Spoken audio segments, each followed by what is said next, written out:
What's up, everybody? Today we're at Blue and Gold Salvage Yard here in Goose Creek, South Carolina, looking for vehicles that you just don't see on the road all that much anymore. Now, with over 2,000 plus vehicles out here, maybe even more, this place is massive in size.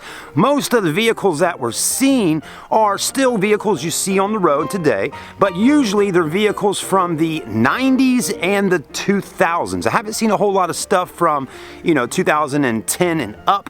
I'm sure there's a few, but again, most of the cars out here are from the 90s and the 2000s, right? But anyways, we just found something really kind of interesting, a vehicle from the 80s, and this vehicle is actually in really good shape. It's actually a car you probably could buy from the salvage yard here, get it on a truck and trailer, take it home, and then possibly fix it up, if you'd want to do that. But anyways, it brings back memories for me. Let's go ahead and take a look.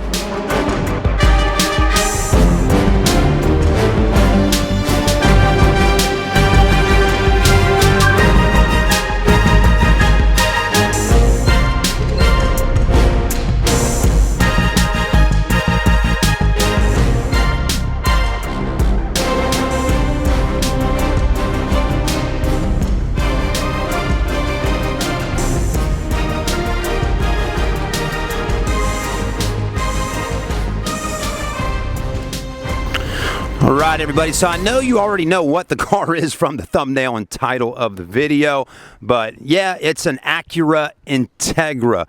And anyways, I was walking past it earlier and I said, is that a Honda Accord from back in the 1980s?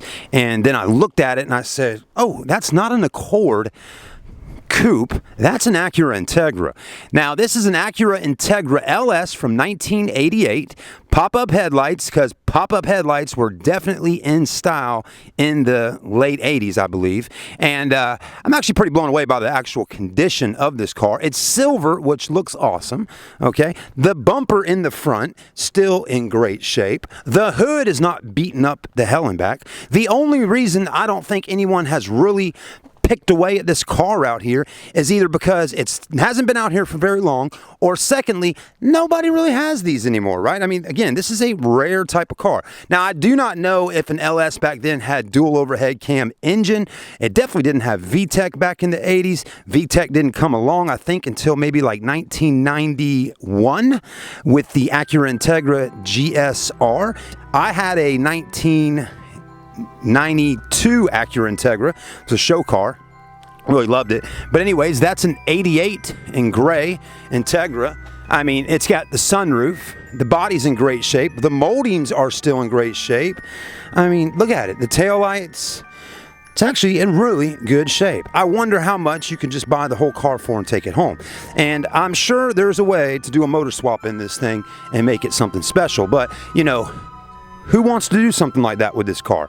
I guess probably some type of Honda Acura enthusiast that wants to remodel one and make it into something that's really, a magazine car ready, or maybe even stick it inside of some kind of classic showroom and say, hey, this is the 88 Acura Integra. But anyways, let's go back in time and take a look. Well, holy moly, right? No power windows back in 88 on the LS Integra. You got the roll-ups there. But the seats, look at them, not too bad. Don't have any rips or tears or anything like that in them. Manual transmission, so hey, we're already ready for a motor swap. The steering wheel, still in pretty good shape. That's what the dash looked like on an Integra with pop-up lights back in the day. And my first car that I ever owned was a four-door 1989 Honda Accord. So mine had pop-up lights as well. My dad had a 91 Honda Accord without the pop-ups, and believe me, guys, I was super jealous of my friend Brandon because my dad sold the 91 Accord to my friend Brandon. Now, on the dash here, it's got 182,000 miles on it. Not really too bad. I was expecting to see more mileage on the car, but, I mean, the headliner's in good shape. It's actually pretty cool to see an old-school Integra. What do we got here? Empty bottle of cologne. Let's go ahead and pop the hood. It looks like it's already popped. But man, this is great. It's already set up to put a motor in and have a stick shift in this car, which is really cool. Anyways, well, I'll be doggone it. Look at that. A dual overhead cam LS motor. Fuel injected. I mean, still got the engine sitting in here. Look at that, man. Pretty cool. So, I mean, this car technically probably is ready for a motor swap. Put some VTEC in there, do a turbo swap. I mean, who knows, you know? But definitely pretty cool. Someone already jacked the spark plug, or not the plugs, but the wires and stuff. Anyways, it's cool to see it, and it still has a lot of parts sitting here. You know, I think the hardest thing that I had to deal with when I had my 89 Accord, because let me tell you guys, I really thought my 89 Accord could be something unique and special. I mean, I loved it so much. I wanted to keep it, make it into something so cool and make it fast. But the hardest thing I had about it was back when I owned it, which was around 2000, 99, 98, right around that range there. The motor swap game just wasn't as big, and I didn't have the money or the tools or the know-how to even get in there and do a motor swap on my 89 Accord. So I did what I could, and this was even the years before intakes. You couldn't go out and buy an AEM intake back in like 99, at least not for my 89 Accord. So all I did was I took at oh man, it's so hot out here. I'm having a hard time thinking.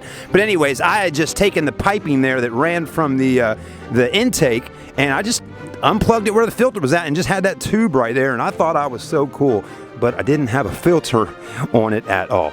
Anyways, that's an 88 Acura Integra. Let me know what you think about it. Like, comment, and subscribe. We're looking for kind of old school cars today out here at the salvage yard, and if we can find some cool new cars, we'll film them as well. Let's get back to our tour video, and so make sure you subscribe so you can watch all the stuff we're filming right now.